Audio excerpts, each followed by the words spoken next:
Hi friends, எல்லாருக்கும் வணக்கம். எல்லாம் எப்படி இருக்கீங்க? நலமா இருப்பீங்க நம்புறேன். எல்லாம் நலமா இருக்குன்னு ஃபர்ஸ்ட் கமெண்ட்ல சொல்லுங்க. நான் எத்தனை டைம் கேட்குறேன் நலமா இருக்கீங்களான்னு. ஒரு சகோதரி நலமா இருக்குன்னு கூட ஒருத்தவங்க கூட சொல்லவே மாட்டேறீங்க. கண்டிப்பாக சொல்லுங்க இந்த கமெண்ட்ல. இந்த வீடியோவில் வந்து ஓவுலேஷன் அறிகுறிகளை பற்றி பார்க்க போகிறோம். சரிங்களா? உங்களுக்கு என்னைக்கு கருமுட்டை வெளியே வர போகுதுன்றத, வெளியே வரும், என்ன நாளாக இருக்கலாம், நீங்கள் அதை எப்படி சிம்பிளாக கண்டுபிடிக்கலாம் அப்படின்றத உங்களுக்கு ஷேர் பண்ண போகிறேன். அதுவும் ஒரு முக்கியமான சிம்டம்ஸ்லாம் ஷேர் பண்ண போகிறேன். இது நிறைய கருத்தரிச்சவங்க சொன்ன விஷயம், ப்ரெக்னன்சி ட்ரை பண்ணுறவங்க சொன்ன விஷயம், நிறைய பேரோட அனுபவம் தான். உங்களுக்கு ஒரு வேளை இந்த சிம்டம்ஸ்லாம் இருந்துச்சு அப்படின்றப்ப நிறைய பேருக்கு ஓவுலேஷன் சிம்டம்ஸே தெரியாது. எப்போ எனக்கு ஓவுலேஷன் நடக்குதுன்னு தெரியாது நிறைய பேர் கேட்குறீங்க. அது எல்லாத்துக்கும் கிளியராக கிட்டே ஷேர் பண்ணுறேன். சரிங்களா? அதுக்கு முன்னாடி ஓவுலேஷனை என்னன்னு தெரிஞ்சுக்கோங்க. ஃபஸ்ட்டு அதை பற்றின ஒரு புரிதல் நம்மக்கிட்ட இருக்கணும் இல்லையா?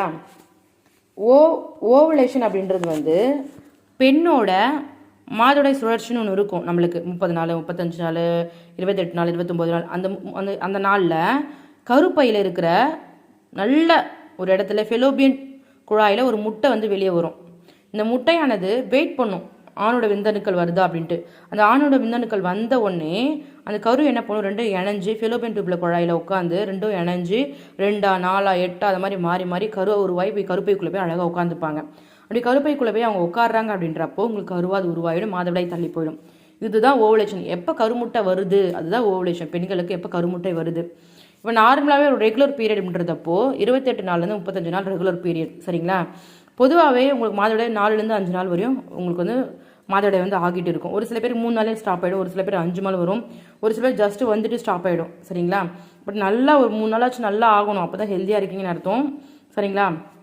ஒரு பொண்ணுக்கு வந்து 28 நாள் 30 நாள் வந்து பீரியட் சைக்கிளாக இருந்துச்சுன்னு வச்சுக்கோங்க. 28 நாள் 30 நாள் இருந்துச்சு அப்படின்றப்போ இந்த 28 நாளாக இருக்கிற பெண்களுக்கு 14 நாள் மாதவிடாய் சுழற்சியாக இருக்கும்.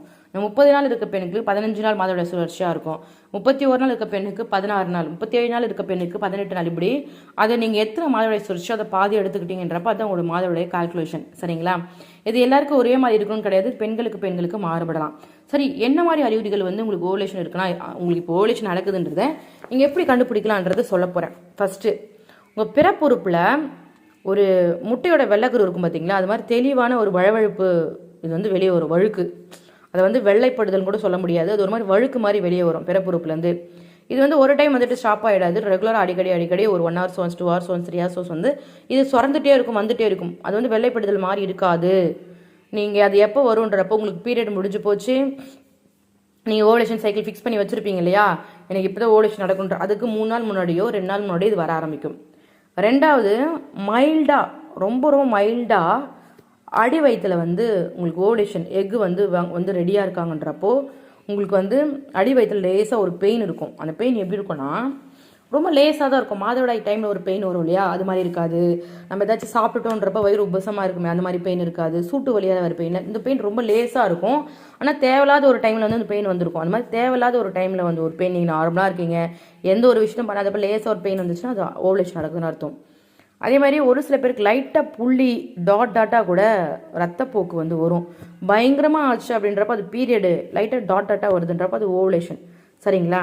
அதே மாதிரி கணவன் மனைவிக்குள்ள நார்மலாகவே அந்த டைமில் ஒன்றா இருக்கணுன்ற ஒரு ஆசை வந்து அதிகமாக இருக்கும் பெண்களுக்கு. இன்றைக்கி ஒன்றா இருக்கலாம், இன்றைக்கி உறவில் ஈடுபடலாம் அப்படின்ற மாதிரி ஒரு ஆசை வந்து ஆர்வம் வந்து உங்களுக்குள்ளேயே இருக்கிறது நீங்கள் கண்டுபிடிப்பீங்க. சரிங்களா? அடுத்து, உங்கள் மார்பகங்கள் முழுசுமே ரொம்ப சாஃப்டாக ஆகிடும். ரொம்ப தொட்டு பார்த்தா அவ்வளோ பஞ்சு மாதிரி இருக்கும். அதே மாதிரி உங்களுக்கு லைட்டாக வீக்கமாக இருக்கிற மாதிரி ஃபீல் பண்ணுவீங்க. சரிங்களா? இப்போ ஒரு வேளை எனக்கு ஓவுலேஷன் கண்டுபிடிக்க தெரிலன்றவங்க பிரச்சனையே கிடையாது.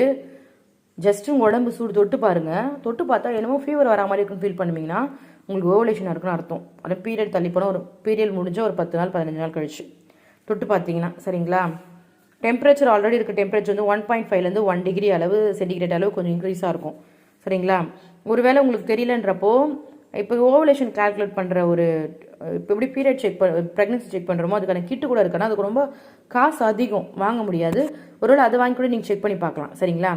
அதே மாதிரி நீங்கள் கேலண்டரில் வந்து குறித்து வச்சுக்கணும், எப்போ வந்து உங்களுக்கு போன மாதம் ஆச்சுன்றது குறித்து வச்சு ஒரு 2-3 டைம் அதை பார்த்தீங்க அப்படின்றப்போ உங்களுக்கு எப்போ ஓவுலேஷன்றது கண்டிப்பாக கண்டுபிடிச்சிடலாம். சரிங்களா? இப்போது இந்த நேரத்தில் ஒன்றா இருந்தால் சீக்கிரம் ப்ரெக்னென்ட் ஆகலான்னு ஒரு விஷயம் இருக்குது இல்லைங்களா? நிச்சயமாக. இப்போ ஒரு கருமுட்டை வெளியே வருதுன்னா அது வந்து 12 to 24 hours வந்து நல்ல ஸ்ட்ராங்காக இருக்கும். சரிங்களா? விந்தோட ஆயுள் நேரம் வந்து 3 to 5 years 5 நாட்கள் 3லேருந்து 5 நாள் விந்து கணுக்கள் வந்து ரொம்ப ஆரோக்கியமாக இருக்கும். அதனால் அண்டை விடுப்போட 3வது 4வது நாளுக்கு முன்னாடியோ அண்டை விடுப்போட 1-2 நாளுக்கு முன்னாடியோ நீங்கள் ஒன்றா இருந்தீங்கன்னா சீக்கிரம் ப்ரெக்னென்ட் ஆகிடுவீங்க. இது ரொம்ப சிம்பிளான ட்ரிக்மஸ் தான். இதை ஃபாலோ பண்ணி நிறைய பேர் ப்ரெக்னென்ட் ஆகிருப்பாங்க. நிச்சயமாக நீங்களும் ப்ரெக்னென்ட் ஆவீங்க நம்புகிறேன். இது ஒரு ஓவலேஷனும் பெஸ்ட் சிம்டம்ஸ் அப்படின்னு கூட சொல்லலாம். சரிங்களா? சிம்பிளாக சொன்னோன்னா உங்களுக்கு இப்போ நான் சொன்ன சிம்டம்ஸில் ஏதாச்சும் 2-3 இருந்தால் கூட நீ கண்டுபிடிச்சிக்கோங்க. ஓகே, நம்மளுக்கு ஓவலேஷன் நடக்குது அப்படின்றத நீங்கள் சிம்பிளாக தெரிஞ்சுக்கணும். வெயிட் தூக்கக்கூடாது, லாங் ட்ராவல் பண்ணக்கூடாது, கத்தக்கூடாது, சண்டை போடக்கூடாது, ரொம்ப பொறுமையாக அமைதியாக ஹெல்த்தியாக இருக்கணும். அவ்வளோதான். சரிங்களா? ஒரு மாதிரி அசௌகரியமாக இருக்கிற மாதிரி இருக்கும், ஒரு மாதிரி டயர்டாக இருக்கிற மாதிரி இருக்கும். சரிங்களா? இதை வச்சு உங்களுக்கு ஓவலேஷன் நடக்குன்னு கண்டுபிடிச்சிக்கோங்க. மோஸ்ட்லி எல்லாருக்கும் இந்த சிம்டம்ஸ் வந்து இருக்கும். சரிங்களா? ஆல்ரெடி உங்கள் 12 to 24 hours வந்து கருவுற முடியும், முட்டை ரெடியாக இருக்கும். விந்தணுக்கள் வந்து 5 நாள் வரை குழந்தை வாழ முடியும். அந்த முட்டை எப்போ வருதோ அதுலேருந்து கண்டுபிடிச்சி வச்சுக்கோங்க. அதனால் உங்களுக்கு என்ன சொல்ல வரேன்னா, ஃபஸ்ட்டு ஓவலேஷன் ஃபைண்ட் அவுட் பண்ணணும். 2வது பீரியட் சிம்டம்ஸை ப்ரெக்னென்ட் சிம்டம்ஸை தெரிஞ்சு வச்சுக்கணும். 3வது ஹெல்த்தியாக சாப்பிட்ணும். 4வது ஹாப்பியாக இருக்கணும். எல்லாத்தையும் விட முக்கியமானது ஸ்ட்ரெஸ் இல்லாமல் ஹாப்பியாக இருக்கிறது மட்டும்தான். இந்த வீடியோ உங்களுக்கு பிடிச்சிருந்தா மறக்காம சேனலை சப்ஸ்கிரைப் பண்ணி சப்போர்ட் பண்ணுங்கள். உங்களுக்கு எத்தனை வருஷம் குழந்தை தள்ளி போயிருந்தாலும் பாருங்களேன், இந்த மாதமோ இல்லை அடுத்த மாதமோ சீக்கிரமாக உங்களுக்கு குழந்தை தங்கிற போகுது. கண்டிப்பாக ஒரு சகோதரி நான் உங்களுக்காக ப்ரேயர் பண்ணிக்கிறேங்க. Okay friends, thank you so much. Bye bye.